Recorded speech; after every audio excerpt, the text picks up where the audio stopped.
ಈಗಾಗಲೇ ಸಾಮಾಜಿಕ ಜಾಲತಾಣದಲ್ಲಿ ಶಾಂತಿ ಕ್ರಾಂತಿ ಸಿನಿಮಾ ಸಾಕಷ್ಟು ವೈರಲ್ ಆಗ್ತಾ ಇರ್ತಕ್ಕಂಥದ್ದು. ಸಿನಿಮಾವನ್ನು ರಿಲೀಸ್ ಮಾಡೋದಕ್ಕೆ ಅಭಿಮಾನಿಗಳು ಕೂಡ ಒಂದು ಅಭಿಯಾನದ ರೀತಿಯಲ್ಲಿ ಈಗಾಗಲೇ ಪೋಸ್ಟರ್ ಅಂಟಿಸೋದಾಗಲಿ, ಪೋಸ್ಟ್ಗಳನ್ನು ಹಾಕೋದಾಗಲಿ, ಸಾಕಷ್ಟು ರೀತಿಯಲ್ಲಿ ರವಿಚಂದ್ರನ್ ಸರ್ಗೆ ಇದು ತಲುಪೋವರೆಗೂ ಪೋಸ್ಟ್ ಮಾಡಿ ಅಂತ ಈ ರೀತಿಯಾದಂಥ ಒಂದು ಅಭಿಯಾನವನ್ನು ಅಭಿಮಾನಿಗಳು ಮಾಡ್ತಾ ಇದ್ದಾರೆ. ಸೊ ಈ ಸಂದರ್ಭದಲ್ಲಿ ನಮ್ಮ ಜೊತೆಗೆ ಲಹರಿ ಸಂಸ್ಥೆಯ ಮುಖ್ಯಸ್ಥರಾದ ಲಹರಿ ವೇಲು ಅವರಿದ್ದಾರೆ. ಸೊ ಮೊದಲನೇದಾಗಿ ಅವ್ರನ್ನ ಮಾತಾಡಿಸ್ತಾ ಹೋಗೋಣ. ಸರ್, ಈಗಾಗಲೇ ನೋಡ್ತಾ ಇದ್ದೀರಿ ನೀವು ಈಗ ಸಾಮಾಜಿಕ ಜಾಲತಾಣದಲ್ಲಿ. ನಮಸ್ತೆ ಸರ್, ಹೇಗಿದ್ದೀರಿ? ಚೆನ್ನಾಗಿದ್ದೇನೆ ಸರ್, ನೀವು ಹೇಗಿದ್ದೀರಿ? First class sir. ಹೇಳಿ ಸರ್. ಈಗಾಗಲೇ ಶಾಂತಿ ಕ್ರಾಂತಿ ಶಾಂತಿ ಕ್ರಾಂತಿ ಅಲ್ವಾ? ಎಲ್ಲಿ ನೋಡಿದ್ರು ಈಗ ಅದೊಂದೇ ಸರ್, ಶಾಂತಿ ಕ್ರಾಂತಿ ಶಾಂತಿ ಕ್ರಾಂತಿ ಶಾಂತಿ ಕಡೆ ಶಾಂತಿ. ರವಿಚಂದ್ರನ್ ಸರ್ ಅವರೇ ಕ್ರಾಂತಿನೂ ಮಾಡಿದ್ದು ಸಿನಿಮಾ ಇಂಡಸ್ಟ್ರಿಗೆ. ಆವಾಗ ಅದು ಒಂದು ಕನಸುಗಾರ, ಕ್ರೇಜಿ ಸ್ಟಾರ್ ಸುಮ್ಮನೆ ಹೆಸರು ಬಂದಿಲ್ಲ ಸರ್ ಅವರಿಗೆ. ಅವ್ರು ಮಾಡಿದಂಥ ರಚನಾತ್ಮಕ ಕ್ರಿಯೇಟಿವ್ ವರ್ಕ್ ಅಂತ ಏನು ಹೇಳ್ತೀರಲ್ಲ, ದಕ್ಷಿಣ ಭಾರತದಲ್ಲಿ ಒಂದು ವೇವ್ ಕ್ರಿಯೇಟ್ ಮಾಡಿದ್ರು ಆ ಕಾಲದಲ್ಲಿ. ಪ್ರೇಮಲೋಕದಿಂದ ಸ್ಟಾರ್ಟ್ ಆಗಿದ್ದು ವೇವು, ರಣಧೀರ, ಶಾಂತಿ ಕ್ರಾಂತಿ, ಎರಡು ಅವರು ಹಂಗೆ ಕಂಟಿನ್ಯೂ ಆಯಿತು. ಯುದ್ಧಕಾಂಡ, ಯುಗಪುರುಷ, ಎಲ್ಲ ಬಣ್ಣದ ಗೆಜ್ಜೆ, ಎಲ್ಲ ಪಿಕ್ಚರ್ಗಳು ತುಂಬ ಚೆನ್ನಾಗಿತ್ತು. ಅಂದರೆ ಇವ್ರು ನಿರ್ದೇಶನ ಮಾಡಿದಂಥ ಸಿನಿಮಾಗಳು ಒಂಥರ ಪ್ರೇಕ್ಷಕರಿಗೆ ಹೊಸದಾಗಿತ್ತು. ಇವ್ರ ಥಿಂಕಿಂಗ್ ಪ್ರೊಸೆಸ್ಸು, ಇವ್ರ ಕ್ರಿಯೇಟಿವಿಟಿನೇ ಬೇರೆ ಇತ್ತು. ಸೊ ಹಾಗಾಗಿ ಜನ ಪ್ರತಿಯೊಂದು ಸಿನಿಮಾ ಕೂಡ, ಎಕ್ಸ್ಪೆಷಲಿ ನಮ್ಮ ಕನ್ನಡ ಪ್ರೇಕ್ಷಕರು, ನಮ್ಮ ಜನ ಕನ್ನಡಿಗರು ಬಿಟ್ಕೊಡ್ಲಿಲ್ಲ. ಇಲ್ಲಿಂದ ಒಂದು ಪ್ರೇಮಲೋಕ ಹೋಗಿ ಇಂಥ ಅದ್ಭುತವಾದ ಒಂದು ಸಿನಿಮಾ ಕನ್ನಡ ಸಿನಿಮಾ ಇಂಡಸ್ಟ್ರಿಲಿ ಬಂದಿದೆ. ಅದೇನು 45 ವಾರ ಓಡ್ತಾ ಇದೆ ಅಂತಲ್ಲ, ಆ ಸಿನಿಮಾ ಒಂದ್ಸಲಿ ನಾವು ಚೆನ್ನೈಯಲ್ಲಿ ನೋಡಬೇಕು ಅಂತಂದ್ಬಿಟ್ಟು ಭಾಳ ದೊಡ್ಡ ದೊಡ್ಡ ದಿಗ್ಗಜ ನಿರ್ದೇಶಕರು ಇಲ್ಲಿಂದ ರೀಲ್ಸನ್ನು ತಗೊಂಡು ಕಳಿಸ್ಕೊಟ್ಟು ಇಲ್ಲಿಂದ ಚೆನ್ನೈಯಲ್ಲಿ ಸಿನಿಮಾ ನೋಡಿದ್ದಾರೆ.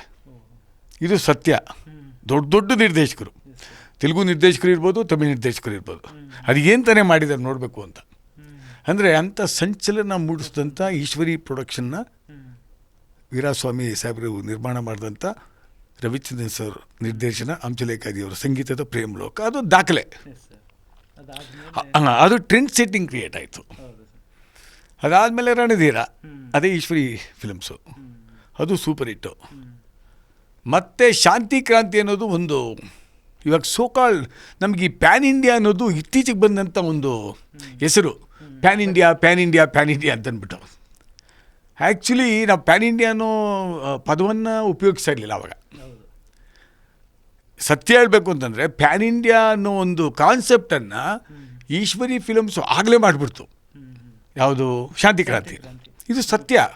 ನೋಡಿ, ಕನ್ನಡದಲ್ಲಿ ರವಿಚಂದ್ರನ್ ಸರು, ಜೂಹಿ ಚಾವ್ಲಾ ಅವರು, ಮತ್ತು ತಮಿಳಲ್ಲಿ ರಜನಿಕಾಂತ್ ಮತ್ತು ಜೂಹಿ ಚಾವ್ಲಾ ಅವರು, ನಾಗಾರ್ಜುನ ಅವರು ಮತ್ತು ಜೂಹಿ ಚಾವ್ಲಾ, ಅಂದರೆ ಹೀರೋಯಿನ್ ಸೇಮು. ಸಂಗೀತ ನಿರ್ದೇಶಕರು ಹಂಸಲೇಖ ಅವರು, ಒಬ್ಬರೇ ನಿರ್ಮಾಪಕರು ಈಶ್ವರಿ ಫಿಲಮ್ಸು. ಸೊ ಮತ್ತು ಹಿಂದಿನಲ್ಲೂ ಕೂಡ ಇಷ್ಟು ಲ್ಯಾಂಗ್ವೇಜಲ್ಲೂ ಕೂಡ ಅಷ್ಟು ದೊಡ್ಡ ಸಿನಿಮಾನ ಅಷ್ಟು ದೊಡ್ಡ ರಿಸ್ಕ್ ತೊಗೊಂಡು ಆ ಕಾಲದಲ್ಲಿ ಮಾಡಿದ್ದಿತ್ತಲ್ಲ, ಅದಕ್ಕೆ ಎದೆಗಾರಿಕೆ ಬೇಕು ಸರ್. ಇವತ್ತಿನ ಇದರಲ್ಲಿ ನಾವು ಪ್ಯಾನ್ ಇಂಡಿಯಾ ಅಂದರೆ ಏನು ಮಾಡ್ತೀವಿ, ಸಾಮಾನ್ಯವಾಗಿ ಒಂದು ಭಾಷೆಯಲ್ಲಿ ಮಾಡಿಬಿಟ್ಟು ಅದನ್ನು ಎಲ್ಲ ಭಾಷೆಗೂ ಅಂದರೆ ಡಬ್ ಮಾಡ್ತೀವಿ. ಕಲಾವಿದರು ಸೇಮ್ ಇರ್ತಾರೆ, ಡಬ್ ಮಾಡ್ತೀವಿ, ವಾಯ್ಸ್ ಆರ್ಟಿಸ್ಟ್ಗಳನ್ನ ಕರೆಸಿಬಿಟ್ಟು ಡಬ್ ಮಾಡಿ. ಬಟ್ ಅವತ್ತು ಏಕಕಾಲದಲ್ಲಿ 4 ಲ್ಯಾಂಗ್ವೇಜಲ್ಲಿ ಒಂದೇ ಸ್ಥಳದಲ್ಲಿ ಶೂಟಿಂಗ್ ಆಗ್ತಾ ಇತ್ತು. ನಿಜ. ಇದು ಭಾಳ ಇಂಪಾರ್ಟೆಂಟ್, ಒಳ್ಳೆ ಪ್ರಶ್ನೆ ಕೇಳಿದ್ರಿ ನೀವು. ನೋಡಿ, ಈ ಪ್ಯಾನ್ ಇಂಡಿಯಾನ ನೀವು ಹೇಳ್ದಂಗೆ ನಟ ನಟಿಯರೆಲ್ಲ ಒಬ್ಬರೇ ಇರ್ತಾರೆ, ನಿರ್ದೇಶಕರು ಒಬ್ಬರೇ ಇರ್ತಾರೆ, ಭಾಷೆ ಚೇಂಜ್ ಆಗ್ತಾ ಇರುತ್ತೆ. ಇವಾಗ ಟೆಕ್ನಾಲಜಿ ಕೂಡ ಭಾಳ ಫಾಸ್ಟಾಗಿ ಮಾಡ್ಬೋದು, ಅದೆಲ್ಲ ಇದೆ.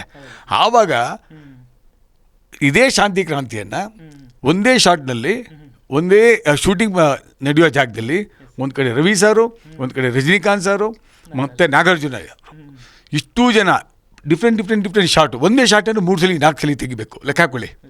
ಅದನ್ನು ತೆಗೆದು ಅಂದರೆ ಆಯಾ ಭಾಷೆಗೆ ತೆಗೆದು ಆ ಪರ್ಫೆಕ್ಷನ್ನು, ಅಂದರೆ 4 ಸಿನಿಮಾ ಮಾಡ್ದಂಗೆ ಲೆಕ್ಕ ನನ್ನ ಪ್ರಕಾರ. ಕಾಲ್ ಶೀಟ್ನ ಬ್ಲಾಕ್ ಮಾಡಬೇಕಲ್ಲ. ಸತ್ಯವಾದ ಮಾತು. ಅವರು ರಜನಿಕಾಂತ್ ಜಿ ಅವ್ರು ಫ್ರೀ ಇರಬೇಕು, ಇಲ್ಲ ನಾಗಾರ್ಜುನ ಅವ್ರು ಫ್ರೀ ಇರಬೇಕು, ಎಲ್ಲ ಮತ್ತು ಇಲ್ಲಿ ಎಲ್ಲ ಕರೆಕ್ಟಾಗಿ ಕೂಡಿ ಬರಬೇಕು. ಭಾಳ ಅದಕ್ಕೆ ಸಿನಿಮಾ ಭಾಳ ಸಮಯ ತಗೊಂತು ಮಾಡಲಿಕ್ಕೆ. ಅಷ್ಟೇ ಹಣನೂ ಇದನ್ನು. ತುಂಬಾ ಇನ್ವೆಸ್ಟ್ಮೆಂಟ್ ಮಾಡಿದ್ರು. ಹಾಂ ಸರ್. ಅಂದರೆ ಆ ಸಿನಿಮಾ ಆವತ್ತು ಪಟ್ಟಂಥ ಕಷ್ಟ ಸಿನಿಮಾ ಮಾಡಲಿಕ್ಕೆ ಅಷ್ಟಿಷ್ಟಲ್ಲ, ಅನ್ಬಿಲೀವಬಲ್. ಬಿಡಿ, hats off to Eshwari films, Ravi sir and Veeraswamy ಸಾಹೇಬ್ರು. ಆ ಧೈರ್ಯ ಮಾಡಿದ್ರು ನೋಡಿ. ಆ ಧೈರ್ಯ ಮಾಡೋದು ಎಲ್ಲರಿಗೂ ಬರೋದಿಲ್ಲ. ಅದು ಕೆರೆ ನೀರನ್ನು ಕೆರೆಗೆ ಚೆಲ್ಲಿ ಅಂತೀವಲ್ಲ, ಹಾಗೆ ಸಿನಿಮಾನಲ್ಲಿ ಏನೇ ಮಾಡಿದರೂ ಕೂಡ ಅದೇ ಸಿನಿಮಾಗೆ ಹಾಕಿದ್ದಾರೆ ಹೊರತು ಬೇರೆ ಎಲ್ಲೂ ಡೈವರ್ಟ್ ಆಗಲಿಲ್ಲ. ಅದು ಈಶ್ವರಿ ಫಿಲ್ಮ್ಸು. ಸೊ ಆ ಧೈರ್ಯ ಮಾಡೋದು ಇದೆಯಲ್ಲ, ಆ ಧೈರ್ಯ ಅವರಿಗೆ ಇದ್ದಿದ್ದು. ಆ ಎದೆಗಾರಿಕೆ ಅಂತ ಹೇಳಿದೆ ನೋಡಿ, ಸತ್ಯ ಅದು, ನಿಜ ಒಪ್ಕೊಬೇಕಾಗಿರುವಂಥ ಮಾತು. ಯಾಕಂದರೆ ರಜನಿಕಾಂತ್ ಸರ್ ಭಾಳ ಪೀಕಲ್ಲಿದ್ದರು, ಒಂದು ಕಡೆ ನಾಗಾರ್ಜುನ ಅಜಿ ಅವರು ಪೀಕಲ್ಲಿದ್ದರು, ಈ ಕಡೆ ರವಿಚಂದ್ರ ಇವರು one of the happening heroes. ಎಲ್ಲನೂ ಒಟ್ಟಿಗೆ ಕೂಡಿ ಆ ಡೇಟ್ಸ್ ಎಲ್ಲ ಸೆಟ್ ಮಾಡಿಕೊಂಡು ಮಾಡೋದಿತ್ತಲ್ಲ, ಅದೇನು ಸಾಮಾನ್ಯವಾದ ಕೆಲಸ ಅಲ್ಲ. ಅಷ್ಟು ಮಾಡಿ ಆ ಸಿನಿಮಾ ತರಲಿಕ್ಕೆ ಸ್ವಲ್ಪ ನಿಧಾನ ಆಯಿತು. ಆಗಿದ್ದು ನಿಧಾನ ಇದು. ಆದಮೇಲೆ ನೋಡಿ, ಆ ಸಿನಿಮಾನಲ್ಲಿ ಇವಾಗ ರಿಲೀಸ್ ಆಗುತ್ತಲ್ಲ, ಸೋಕಾಲ್ ಜೆನ್ಸಿ ನಮ್ಮ ಯುವಕರು, ನಾವು ಕೂಡ ಒಂದು ಟೈಮಲ್ಲಿ ಜೆನ್ಸಿ ಆಗಿದ್ದವ್ರೆ. ಆಮೇಲೆ ಇವಾಗ ವಯಸ್ಸಾಗ್ತಾ ಇದೆ, ಯಾಕೆಂದರೆ ಅದೇ ಜನ್ರೇಷನ್ ಗ್ಯಾಪ್ ಅಷ್ಟೇ, ಇನ್ನೇನಿಲ್ಲ. ಅವ್ರು ನೋಡಿ ಭಾಳ ಖುಷಿ ಪಡ್ತಾರೆ ಈ ಸಿನಿಮಾ ನೋಡೋದು. ಯಾಕಂದರೆ ಟೆಕ್ನಿಕಲಿ ಭಾಳ ಸ್ಟ್ರಾಂಗು. ಯಾವತ್ತೂ ಅಷ್ಟೇ ರವಿ ಸರು ಯಾವುದೇ ಒಂದು ಥಿಂಕ್ ಮಾಡಿದ್ರು ಕೂಡ ಒಂದು ಶಾರ್ಟ್ ಇಟ್ಟರೆ ಆ ಶಾರ್ಟ್ನಲ್ಲಿ ಏನಿರಬೇಕು, ಫಾರ್ ಎಕ್ಸಾಂಪಲ್ ಈ ಕಪ್ ಹಿಂಗೆ ಇರಬೇಕ್ರಿ ಅಂತ ಹೇಳ್ತಾರೆ. ಅಲ್ಲಿ ನೋಡಿ, ಅದರಲ್ಲಿ ನನಗೆ ಈಗಲೂ ಜ್ಞಾಪಕ ಇದೆ. ಮೀನು ಟ್ರಾನ್ಸ್ಪರೆಂಟ್ ಇರುವಂಥ ಒಂದು ಬೋಲು ಅಲ್ಲಿ ನೀರಲ್ಲಿ ಇಟ್ಟಿರ್ತಾರೆ. ಗೋಲ್ಡ್ ಫಿಶ್ ಅನ್ಕೋತೀನಿ, ಅದು ಜ್ಞಾಪಕ ಇದೆ ನನಗೆ. ಅದು ಯಾವುದೋ ಒಂದು ಶಾರ್ಟಲ್ಲಿ ಹೊಡಿತಾರೆ. ಅಂದರೆ ಆ ಇಮ್ಯಾಜಿನೇಷನ್ ಅವ್ರಿಗೆ ಮಾತ್ರ ಬರ್ಬೋದು ಹೊರತು ಎಲ್ಲರಿಗೂ ಬರ್ಲಿಕ್ಕೆ ಸಾಧ್ಯ ಇಲ್ಲ. ಅದು ನೋ, ಪ್ರತಿಯೊಂದು ಶಾರ್ಟು ಕೂಡ ಅವ್ರ ಥಿಂಕಿಂಗೇ ಬೇರೆ ಇರುತ್ತೆ. ಅದು ಸೆಟ್ ಆಗಲಿಲ್ವಾ, ಸರಿ ಹೋಗ್ಲಿಲ್ವಾ, ಅವ್ರ ಎಕ್ಸ್ಪೆಕ್ಟೇಷನ್ ಬರಲಿಲ್ವಾ, ಬೇಡ ತೆಗೆದಾಕ್ಬೋದು. ಅದೆಷ್ಟೇ ಖರ್ಚಾಗಿರಲಿ, ಮತ್ತೆ ಬೇಡ ರೀ ಇದು ತೆಗೆದಾಕ್ರಿ, ಮತ್ತೆ ಇನ್ನೊಂದು ಥಿಂಕ್ ಮಾಡ್ತಾರೆ. ಬೇರೆಯವ್ರ ಥರ ಆಗೋಯ್ತಪ್ಪ, ಮುಗೀತಪ್ಪ, ಇವತ್ತು ಶೂಟಿಂಗ್ ಆಯಿತಾ, ಸಿನಿಮಾ ರಿಲೀಸ್ ಮಾಡೋಣ, ಮತ್ತೆ ಖರ್ಚಾಗ್ಬಿಡುತ್ತಲ್ಲ, ಆ ಭಯ ಎಲ್ಲ ಇಟ್ಕೊಂಡಿಲ್ಲ ಅವರು. ಅವರಿಗೆ ಕ್ವಾಲಿಟಿ ಬೇಕಾಗಿತ್ತು. ಅವ್ರ ಇಮ್ಯಾಜಿನೇಷನ್ಗೆ ಹೆಂಗೆ ಬೇಕು ಹಂಗೆ ಬಂದರೆ ಮಾತ್ರ ಓಕೆ ಮಾಡೋರು. ಇನ್ನು ಇವತ್ತಿನ ದಿನದಲ್ಲಿ ಮೆಮೊರಿ ಕಾರ್ಡ್ ಇದೆ, ಡಿಜಿಟಲ್ ಆಗಿದೆ ಇವಾಗೆಲ್ಲ. ಅಂದರೆ ಬೇಡ ಅಂದ್ರೆ ಡಿಲೀಟ್ ಮಾಡಿಬಿಟ್ಟು ಮತ್ತೆ ಅದರಲ್ಲೇ ಮತ್ತೆ ಸುತ್ತಬೋದು.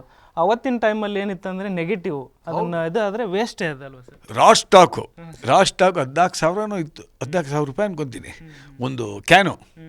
ಅದು ಸುಮ್ಮನೆ ಶಾರ್ಟ್ ಅಂದೇಟ್ಗೆ ಬುರ್ರ ತೊಗೊಬಿಡೋದು. ಅಂದರೆ ಹಿಂಗೆ ಹೋಯ್ತು ಅಂತಂದರೆ ದುಡ್ಡು ಹೋಗ್ತಾ ಇದೆ ಅಂತ ಅರ್ಥ. ATM ಇದ್ದಂಗೆ ಅದು ರಾ ಸ್ಟಾಕು. ಸೊ ಅದು ಟೇಕ್ ಓಕೆ ಆಯಿತು ಅಂದರೆ ಓಕೆ, ಇಲ್ವಾ ಮತ್ತೆ ರೀಶೂಟು, ಮತ್ತೆ ರಾಷ್ಟ್ರಕ್ಕೆ ಹೋಗ್ತಾನೆ ಇರುತ್ತೆ. ದುಡ್ಡು ಸಿಕ್ಕಾಪಟ್ಟೆ ಖರ್ಚಾಗ್ತಾಯಿತ್ತು. ನೀವು ಹೇಳ್ದಂಗೆ ಇವಾಗ ಡಿಜಿಟಲ್ನಲ್ಲಿ ಎಷ್ಟು ಶಾರ್ಟ್ ಬೇಕಾದ್ರೂ ತೆಗಿಬೋದು, ಯಾವ ರಾಷ್ಟ್ರಕ್ಕೂ ಬೇಕಾಗಿಲ್ಲ, ದುಡ್ಡು ಅಷ್ಟು ಖರ್ಚಿಲ್ಲ, ಎಂಥದ್ದು ಪ್ರಾಬ್ಲಮ್ ಇಲ್ಲ. ನೀವು ಏನು ಬೇಕಾದ್ರೂ ಹೆಂಗೆ ಬೇಕಾದ್ರೂ ಮಿಕ್ಸ್ ಆ್ಯಂಡ್ ಮ್ಯಾಚ್ ಮಾಡ್ಬೋದು. ಇವಾಗ ವಿಜುವಲ್ ಎಫೆಕ್ಟ್ ಬೇಕಾ, ಗ್ರಾಫಿಕ್ಸ್ ಬೇಕಾ, ಅದೆಲ್ಲ ಬಿಟ್ಟು ಇವಾಗ ಪ್ರಪಂಚದಾದ್ಯಂತ ಬಂದಿರುವಂಥ ಆರ್ಟಿಫಿಷಿಯಲ್ ಇಂಟೆಲಿಜೆನ್ಸ್ AI ಇದು ಬಂದುಬಿಟ್ಟಿದೆ. ಅವಾಗ ಏನೂ ಇಲ್ಲದೆ ನೀವು ಕ್ರಿಯೇಟ್ ಮಾಡಬೇಕು, ಪ್ರತಿಯೊಂದು ಸೃಷ್ಟಿ ಮಾಡಬೇಕು. ನಾವು ಅಂದ್ಕೊಂಡಿದ್ದೀನಿ ಸೃಷ್ಟಿ ಮಾಡೋದಿದೆಯಲ್ಲ ಭಾಳ ಕಷ್ಟ. ಯಾಕಂದರೆ ಟೆಕ್ನಾಲಜಿ ಇವತ್ತಿನ ಥರ ಇರಲಿಲ್ಲ ಅವತ್ತು. ನೀವು ಏನು ಅಂದ್ಕೊತೀರೋ ಅದನ್ನು ಹಂಗೆ ತೋರಿಸ್ಬೇಕು. ಕ್ಯಾಮ್ರಲ್ಲಿ ತೋರಿಸ್ದಿಟ್ಕೆ ಆಟೋಮೆಟಿಕಾಗಿ ಸಿನಿಮಾ ಆಗುತ್ತೆ. ವೈಭವೀಕರಣ ತೋರಿಸೋದಿದೆಯಲ್ಲ, ಭಾಳ ಯೋಚನೆ ಮಾಡಿ ಕ್ರಿಯಾಶೀಲತೆಯನ್ನು ಮಾಡೋದು ತುಂಬ ಕಷ್ಟ ಇತ್ತು.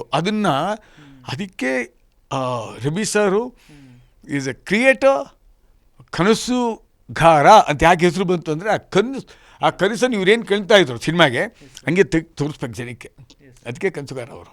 ಸರ್, ಅದು ಅವತ್ತಿನ ಸೆಟ್ ವರ್ಕ್ಗೆ ತುಂಬ, ಅದಕ್ಕೂ ಕೂಡ ತುಂಬ ಇನ್ವೆಸ್ಟ್ ಮಾಡಿದ್ರು ಅಂತ ಹೇಳಿದ್ರು, ಕ್ರಿಯೇಟಿವ್ ಆಗಿ ಮಾಡೋದಕ್ಕೋಸ್ಕರ. 100% ಇನ್ವೆಸ್ಟ್ಮೆಂಟಲ್ಲಿ ಯಾವತ್ತೂ ಕೂಡ ಈಶ್ವರಿ ಪಿಕ್ಚರ್ಸ್ ಕಾಂಪ್ರಮೈಸ್ ಆಗಿಲ್ಲ. ಆಮೇಲೆ ಎಲ್ಲರೂ ನೋಡಿ, ಎಲ್ಲ ಬ್ಯಾನರ್ಗಳು ಪಿಕ್ಚರ್ಗಳಾಗಿದೆ, ಇಲ್ಲ ಅಂತಲ್ಲ. ಈಶ್ವರಿ ಪಿಕ್ಚರ್ ಸ್ಪೆಷಾಲಿಟಿ ಏನಂತಂದರೆ, ಒಂದು ಪ್ರಾಡಕ್ಟ್ ಯಾವುದೇ ಮಾಡಿದ್ರು ಕೂಡ, ಯಾವುದೋ ಒಂದು ಸಿನಿಮಾ ಮಾಡಿದ್ರು ಕೂಡ ಸಾಕಷ್ಟು ಪಿಕ್ಚರ್ ನೋಡಿ. ರಾಮಾಚಾರ್ಯಿಂದ ತೊಗೊಳ್ಳಿ ನೀವು, ಎಲ್ಲ ಇಟ್ಸ್ಕೊಟ್ಟಂಥ ಸಂಸ್ಥೆ ಅದು. ತಮಿಳಲ್ಲಿ ಪಡಿಕಾದವನ್ ಅದು ಅವ್ರದ್ದೇ. ಹಿಂದಿನಲ್ಲಿ ಅಮಿತಾಬ್ ಬಚ್ಚನ್ ಅವ್ರದ್ದು ಇನ್ಕಿಲಾಬ್.